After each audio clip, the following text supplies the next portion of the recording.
কুমিল্লার মুরাদনগরে আগস্টের পর যত মামলা হয়েছে এর জন্য জেলার পুলিশ সুপারকে দায়ী করেছেন বিএনপির ভাইস চেয়ারম্যান ও সাবেক মন্ত্রী শাহ মোফাজ্জল হোসাইন কায়কোবাদ।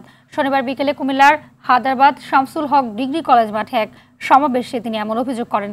জুলাই আগস্টের আন্দোলনের পর দেশ ফ্যাসিবাদ মুক্ত হলেও কুমিল্লার মুরাদনগর এখনও ফ্যাসিবাদ মুক্ত হয়নি বলেও অভিযোগ করেন তিনি।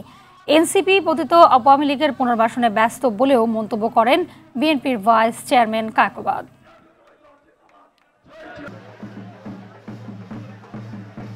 আজকে যে সমস্ত কয়েকজন নামধারী ছাত্র সমাজে উশৃঙ্খলতা সৃষ্টি করছে তারা ছাত্র নয়।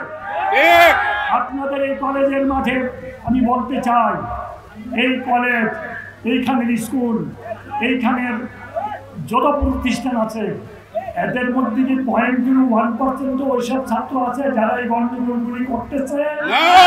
না, সবাই লেখাপড়া নিয়ে ব্যস্ত।